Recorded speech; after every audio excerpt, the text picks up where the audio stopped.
The first thing I noticed in Berlin wasn't the language or the buildings. It was the quiet. Not the peaceful kind either. The kind that settles in after midnight when you're alone in a room that doesn't know your name.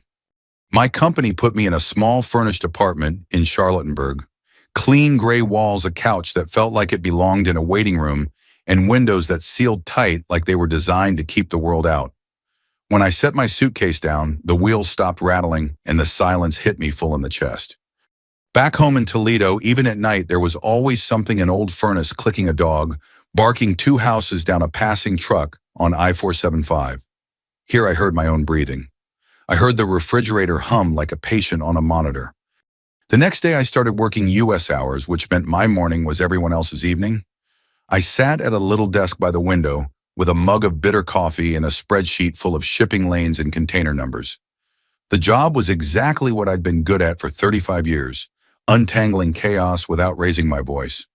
Some people love logistics because it's puzzles and pressure. Me, I loved it because it made sense. You can't talk your way out of a missing container. You find the gap. You follow the paper. You fix what's broken. I told myself my marriage could be handled the same way. That lasted about 4 days. On the 5th night, I walked down the block to a grocery store because I'd eaten too many frozen meals, and my stomach was starting to feel like it was lined with cardboard.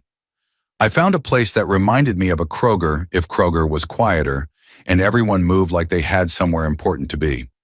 I stood in front of a row of yogurt cups, squinting at words that might as well have been printed underwater. A woman next to me, older, silver hair, sensible shoes, watched me struggle for a moment, then pointed at one cup and said something in German I didn't understand. She smiled anyway. "Thank you," I said, because it was the only thing I could offer. I walked back to my apartment with a bag that I hoped contained normal food and not somehow pickled fish. The air smelled like rain and diesel. A train rumbled somewhere underground. For a second, I felt almost steady. Then my phone buzzed. Sharon. I stared at her name like it was a warning label. When I answered, her face filled the screen, hair-done lipstick, perfect, the house behind her, looking warmer than it had any right to. "Well," she said, dragging the word out. "Look at you, Mr. International." "It's work," I said. She laughed. "Sure. Midlife crisis with a passport." I didn't react. I'd learned a long time ago that if I gave her a spark, she'd build a fire. "I need you to sign something," she continued, tone shifting like she was flipping a switch. "What is it?" "Just paperwork," she said. "For a little project. Don't make it into a whole thing." "What project?" She rolled her eyes. "Frank, not everything is your business." I almost said we're married. It is my business, but I held it. "Email it," I said. "I'll look." Sharon's smile turned sharp. "Just sign it when it comes. Don't start acting like my father." Then she leaned closer to the camera and lowered her voice like she was sharing a secret. "I had people over last night," she said. The house felt alive again. Something cold slid through me. "What people?" I asked. She shrugged. "Friends, neighbors, people who aren't boring." In the background, I caught a flash of movement, someone walking past the doorway, laughing. In my house. The call ended, and I sat staring at my own reflection in the black phone screen. For a long minute, all I heard was my heartbeat and the faint, distant rush of the city outside. I told myself not to spiral. Don't assume. Don't react. Logistics rule number 1, don't panic until you have data. So I checked the data. I opened our banking app expecting maybe a few grocery runs or a dinner out. Instead, I saw a new couch purchase. A big one. Then a charge at a boutique home store I didn't recognize. Then a hotel booking. Then the one that made my mouth go dry, a withdrawal large enough that the numbers looked wrong at first glance. I blinked and read it again. My thumb hovered over the screen. I could almost hear Earl's voice from that BBQ. "You want me to say something?" I didn't call Sharon, not yet. I called Earl. He picked up on the second ring. "Frank." "You got a minute?" I asked, keeping my voice steady. "Always." I told him about the call, about the people in my house, about the money. Earl exhaled slow. "You want me to drive by?" he asked. "No," I said quickly, then softer, "Maybe. I don't know." "Frank," Earl said, and his voice had that union floor calm, the kind you trust in a crisis. "You got to protect yourself. You hear me?" I hear you. After I hung up, I sat at my desk and looked around the apartment that didn't feel like mine. My chest ached in that dull, tight way, I thought about Toledo, my old Jeep in the driveway, the smell of coffee at the diner on Reynolds Road, the way the air felt on summer evenings when the sun dipped behind the trees. I'd left for dignity. I didn't expect to feel this hollow. 2 days later, an email hit my work inbox with a subject line that sounded like it belonged in a courtroom. Compliance request, signature verification needed. I opened it, and the words on the screen made the blood drain out of my face. They were asking me to confirm whether I had signed a set of authorization documents tied to a financial disclosure at my home address in Ohio, documents carrying a signature that looked like mine. Only I didn't remember signing a thing. And deep down, I already knew why. My phone rang at 3:07 a.m. Not the soft little buzz it gives when Sharon wants something. This was a hard ring, sharp, insistent, like bad news doesn't care what time it is. I fumbled for it in the dark. My throat was dry. The apartment was cold in that strange way Berlin apartments get at night, sealed up tight like a jar. Outside the street was empty, no crickets, no distant freeway. Just the low hum of a city that never fully sleeps. I looked at the screen. Unknown number. For a second, I almost let it go. Then my work email flashed in my mind. Compliance request signature verification needed. I answered. Hello. A woman's voice came through calm but careful. Mr. Hargrove. This is Frank. My name is Marissa Velez. I'm a paralegal with a firm in Ohio. I'm sorry to call so late. My file says you're currently in Berlin. I sat up, the blanket sliding to my waist. My heart picked up speed. What's this about? There was a pause, like she was choosing words that wouldn't get her sued. I need to ask you a direct question, sir. Have you granted your wife, Sharon Hargrove, power of attorney? The room seemed to tilt. I pressed my palm to my forehead. No, I said. Absolutely not. Another pause, this one longer. Okay, she said quietly. Thank you, that helps. Helps who, I asked. My voice sounded louder than I meant it to in that tiny apartment. Marissa, what is going on? I'm not an attorney, she said steady, so I can't advise you. But I can tell you why I'm calling. Your wife has submitted documents to a lender that reference an authorization power of attorney, and they're attached to a loan application. A cold wave rolled through my stomach. A loan, I repeated. Yes, sir. A business loan, she said. The application ties the financing to your marital home address in Toledo, and it references your income history. My jaw tightened so hard my teeth hurt. What business? Marissa hesitated, then said, a small importing company. Boutique scale according to the materials. It mentions leveraging Mr. Hargrove's logistics network and industry relationships. For a second, I couldn't speak. It wasn't just money. It wasn't even the house. It was my name, my reputation, my work. The one thing I'd built with my own hands in decades of doing the right thing, even when nobody clapped for it. So she's using my career like a coupon, I said, and the bitterness surprised me. Marissa didn't react to the tone. She stayed professional. Mr. Hargrove, I don't know your marriage and I'm not here to judge. I just needed to verify whether you knowingly authorized these documents. I didn't, I said. My voice shook now. I didn't sign anything. Understood, she said. I'll make a note in the file. Wait, I said quickly. Who's the lender? What firm are you with? Why are you involved? I work for an attorney who's reviewing the documentation for a related matter, she said, guarded. I can provide the firm name, but I can't send you anything without proper authorization. I blew out a breath that tasted like panic. In my head, I could already see Sharon's face on that video call, smirking, calling it a little project. I could hear her voice in my kitchen. You'll come crawling back. Marissa, I said, forcing myself to slow down. Do you think the signature is forged? I can't make that claim, she replied. But I can say, the signature does not look consistent with the example provided in the lender's records. That's why questions are being asked. The refrigerator hummed. Somewhere far off, a siren wailed once and then disappeared. I wanted to throw the phone. I wanted to book a flight right then and there. I wanted to storm into my own house and rip every piece of paper out of Sharon's hands. Instead, I did what I've always done when the world stops making sense. I asked for the facts. Can you email me your firm's contact information, I asked. Yes, Marissa said, to the address you're calling from. That's fine. Okay, she said, and Mr. Hargrove, I'm sorry, I know this is a lot. The call ended. I sat there in the dark holding the phone like it weighed 50 pounds. There's a kind of anger that's hot and loud.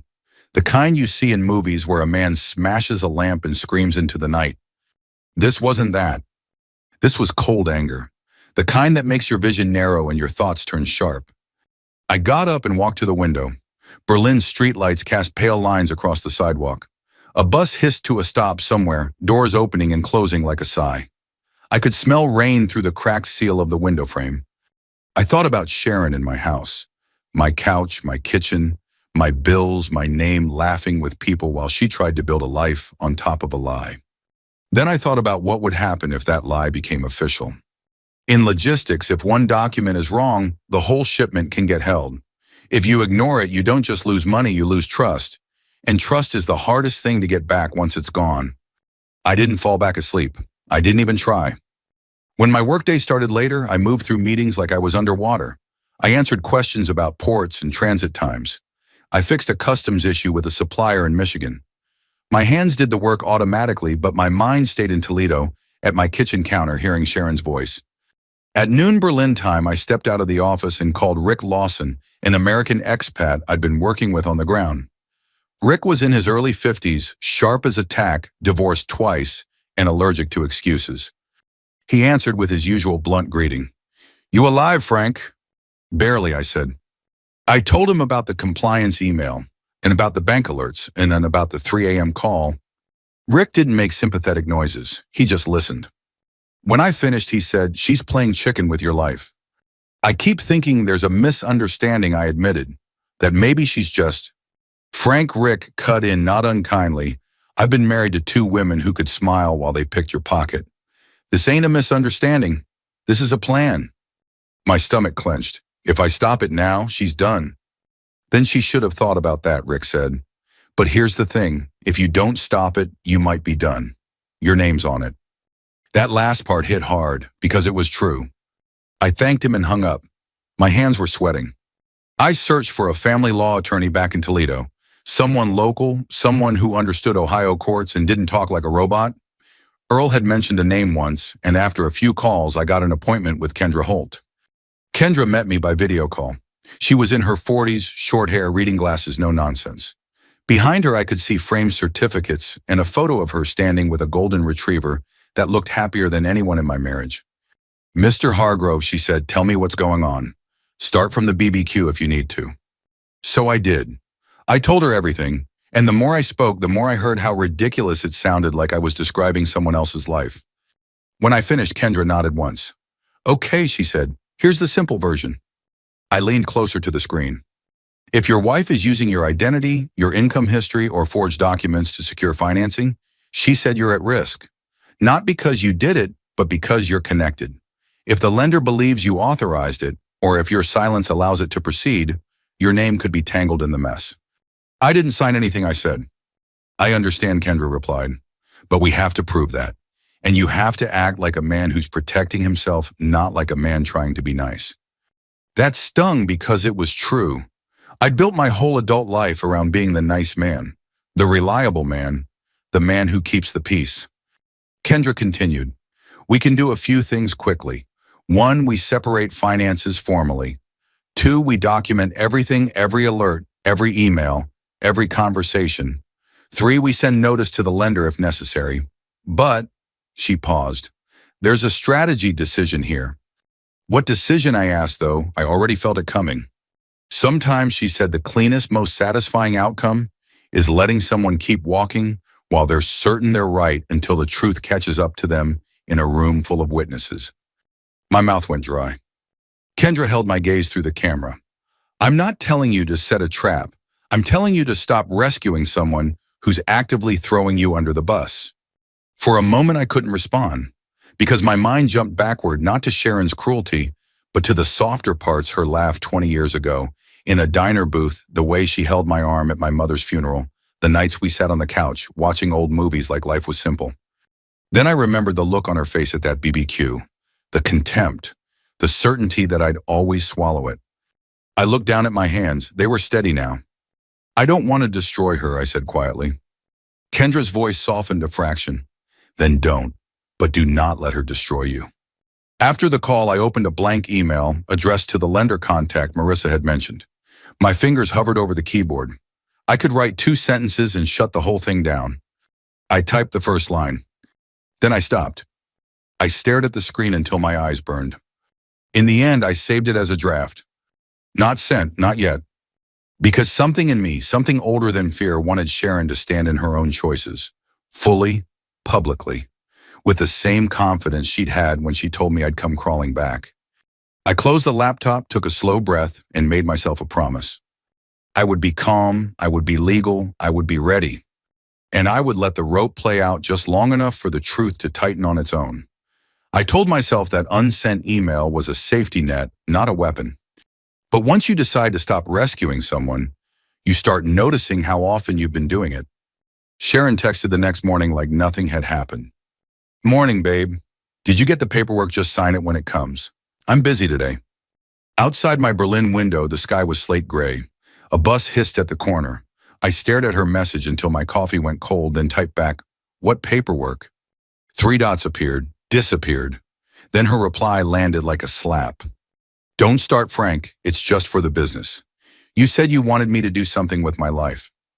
I didn't answer. I opened a folder on my laptop, instead screenshots, bank alerts, the compliance email, Marissa's contact, Kendra's notes. I named it the way I name work projects, Hargrove documents.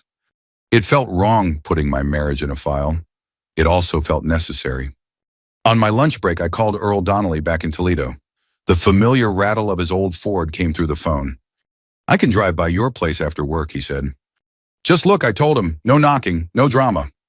2 hours later, Earl texted me a photo of my driveway. My Jeep sat there, like it always did, next to a silver SUV I didn't recognize. Then another picture, lights on, inside my house, curtains open, like Sharon wanted the street to watch her win. Sharon called that night, voice only. "Why aren't you answering?" she demanded. "I'm working," I said. "You're always working," she snapped. "Meanwhile, I'm doing everything here." "What is everything?" I asked, calm on purpose. A pause. "Starting something real," she said. "And you're acting like my enemy." "I got a compliance email," I told her. "They want me to verify signatures tied to our address." Silence, thick, suspicious. "That's standard," she said finally. "Too fast, too smooth." "Did you sign my name?" I asked. "You're being dramatic," she said. "I'm your wife. We share everything." "We don't share my signature," I said. Her tone went sweet, the way it does right before she turns the knife.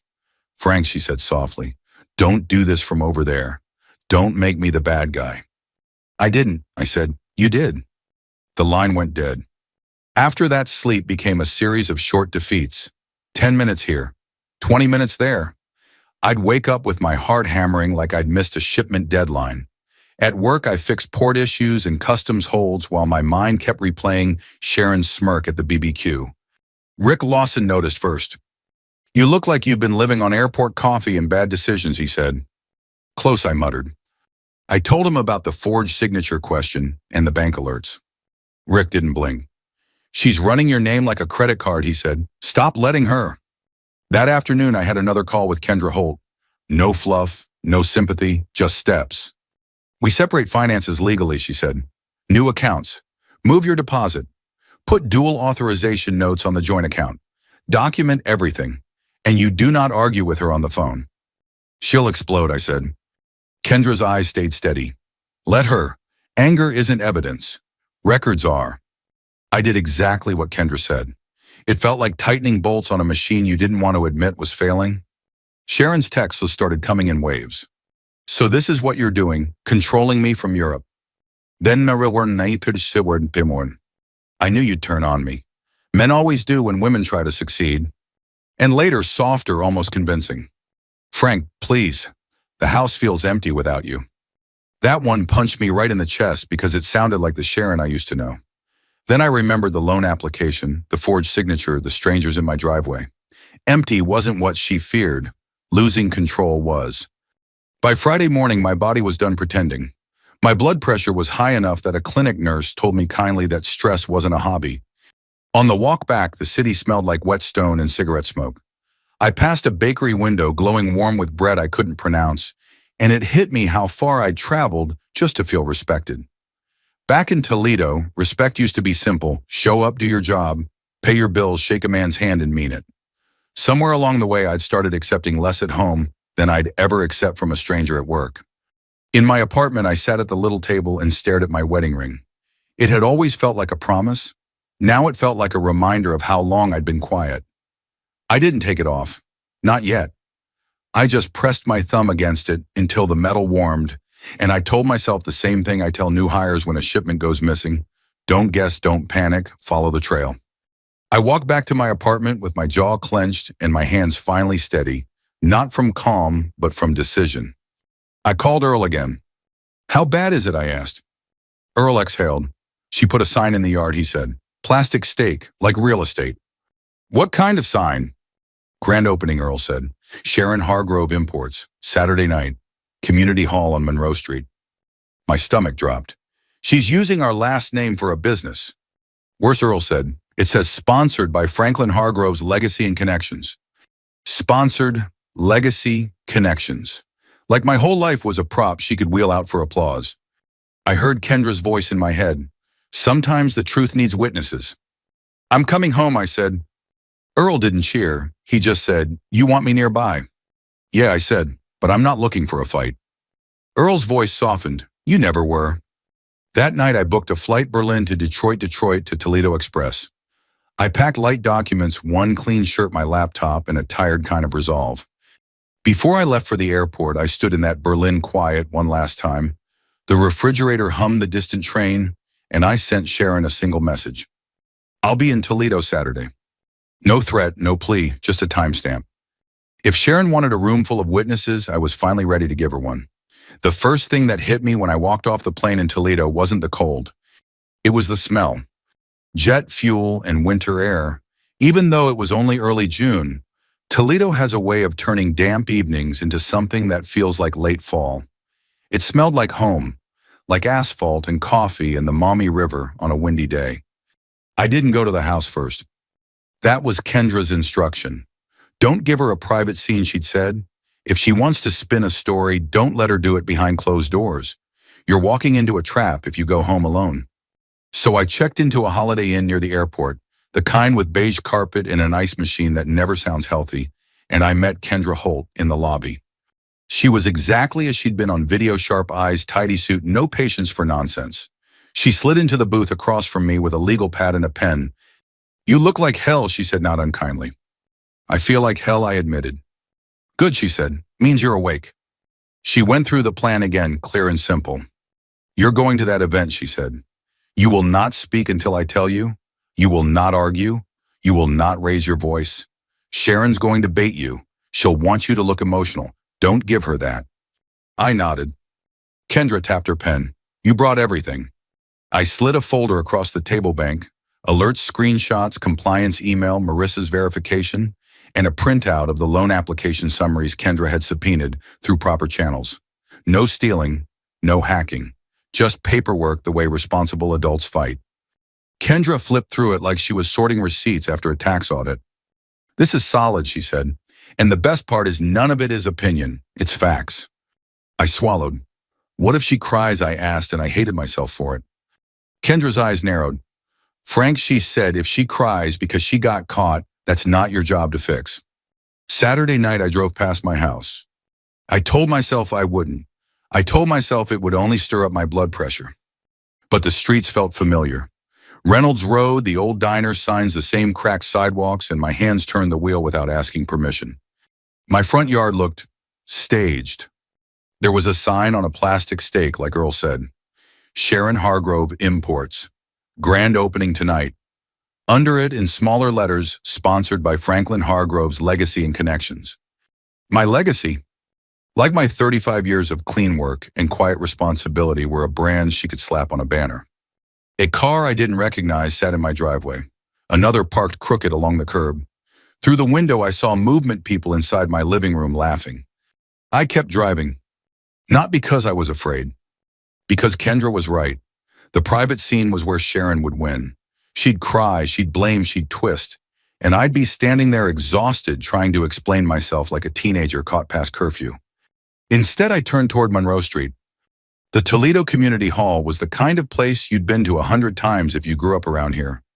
Fluorescent lights, folding chairs, a stage that had seen retirement parties and church bazaars, and a parking lot full of sensible cars. When I pulled in, I sat for a moment with both hands on the steering wheel. I listened to my own breathing. I tasted stale airplane coffee in the back of my throat. You'll come crawling back. I wasn't crawling, but I was shaking. Not from fear, more like the body's last protest before the mind takes over. Earl's truck pulled in beside me. He climbed out slow, like a man walking into weather. "You ready?" he asked. "As I'll ever be," I said. He looked at my face. "You want me close?" "Just nearby," I said. "If I start doing something stupid, remind me I'm 58. Earl gave a small smile. "I'll remind you you're 60, he corrected. Inside the hall, the smell hit me, first cheap perfume coffee in big metal urns and potluck casseroles. Somebody had set out cheese cubes and crackers on a folding table. A banner hung over the stage with Sharon's business name in bold letters. Sharon was up front dressed like she was running for office. Hair curled, dress fitted, smile bright enough to blind you. She was holding court, laughing, touching elbows, making people feel like she was doing them a favor by letting them stand near her. I spotted a few faces I recognized. Neighbors, a couple folks from church, someone's cousin who always worked the room, and my stomach tightened, 2 men I knew from my industry. Guys I'd dealt with on shipping bids, men who trust my word on a contract because I'd never lied to them. She'd invited them, used my name like bait. Kendra met me near the back, calm as a judge. She wore a navy suit and carried a plain folder like she was heading into a meeting, not a public showdown. "Remember," she said softly, "we're not here to humiliate her. We're here to stop the damage and tell the truth." I nodded, though part of me wanted humiliation. I won't pretend I was above it. Sharon had been humiliating me for years in small ways. Little laughs, little cuts. Tonight, everyone would see the pattern I'd been swallowing alone. Sharon stepped onto the stage and tapped the microphone. "Hi, everyone," she said, voice bright. "Thank you so much for coming out tonight. It means the world to me." Polite applause. She smiled wider. "Some of you know the past year's been hard. I won't get into details, but sometimes life forces you to reinvent yourself." Another round of applause. I could already feel her building the story. Sharon the victim, Sharon the fighter. She glanced toward the back of the room like she was searching for someone. Me. When her eyes landed on mine, her smile flickered for half a second. Just a crack. Then she recovered fast. Tonight, she continued, is about new beginnings, about courage, about not letting anyone tell you what you can't do. The crowd clapped again louder. The 2 industry guys nodded along like she was inspiring. Sharon leaned into the microphone, voice dropping into something almost tender. "And I have to thank my husband, Frank," she said. "Even though he chose a different path, his legacy and connections have inspired me to build something of my own." There it was, the lie wrapped in a compliment. My hands clenched. I could feel my pulse in my fingertips. Earl shifted beside me just enough to ground me. Kendra took one slow step forward. Sharon lifted her glass. "To reinvention," she said. Applause rose, people smiled, someone whistled. And in the middle of that applause, Kendra's voice cut through, not loud, not angry, just clear. "Mrs. Hargrove," she said, "I'm Kendra Holt, attorney for Mr. Franklin Hargrove." The room didn't go silent immediately. At first, people thought it was part of the program. Then Sharon's face tightened. Kendra walked to the front table and placed her folder down with a soft thud. It wasn't dramatic. It didn't need to be. The sound of paper on plastic carried in that hall like a warning.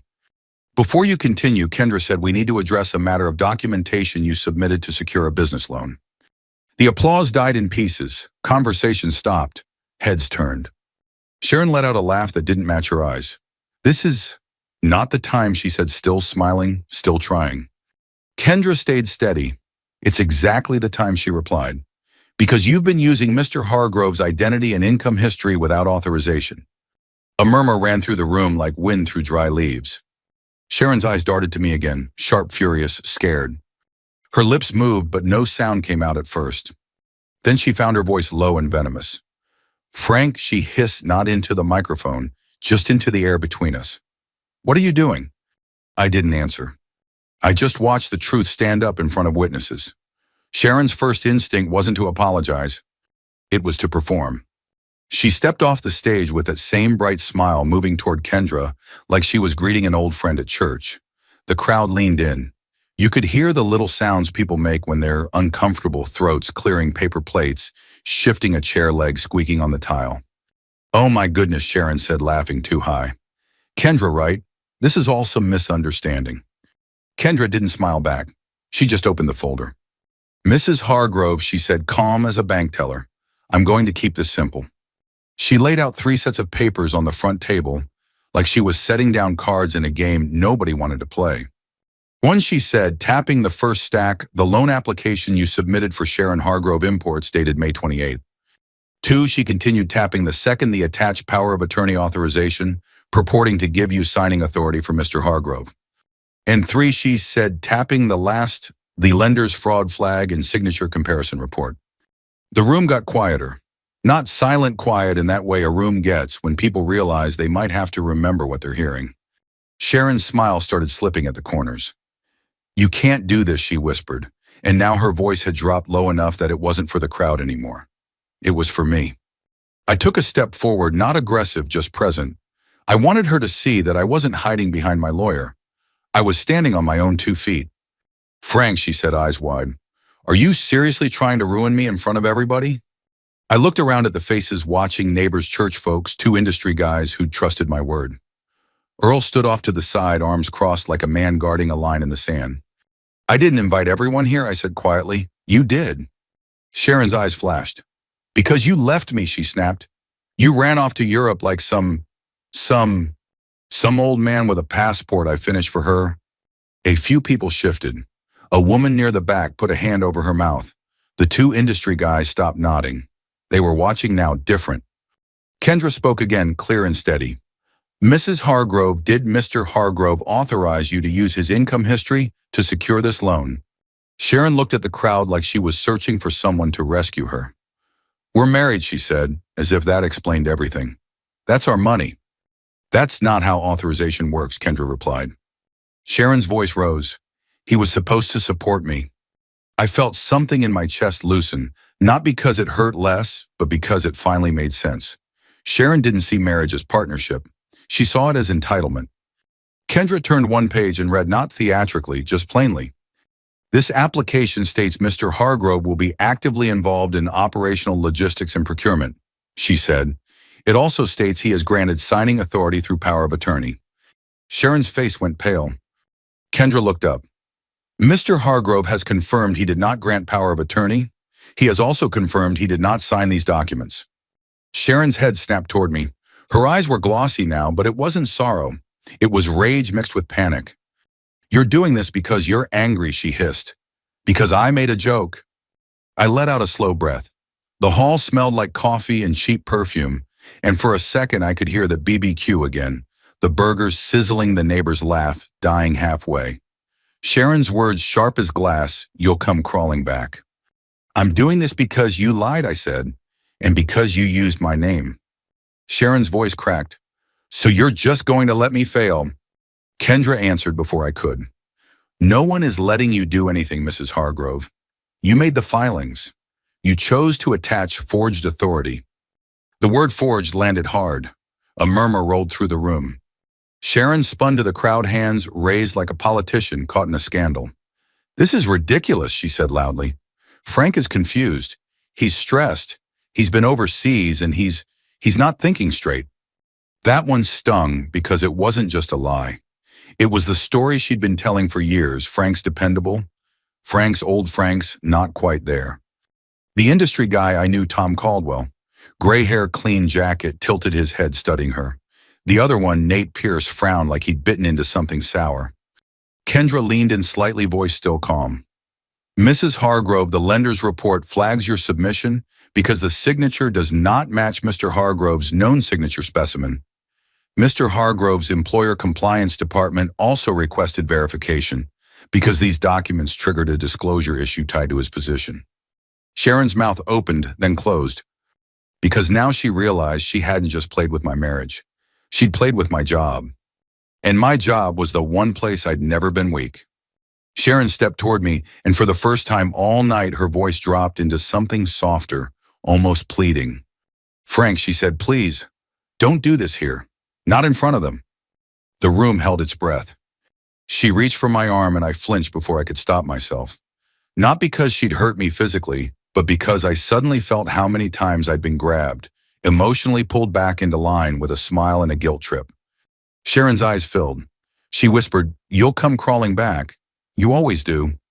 There it was again, not a threat this time, a belief. I looked at her, really looked. Her makeup was flawless, but her hands were shaking. Her smile was gone. All that confidence she wore like a coat was slipping off her shoulders. I could have said something cruel. I could have stood there and enjoyed it. Instead, I heard my own voice come out steady, almost sad.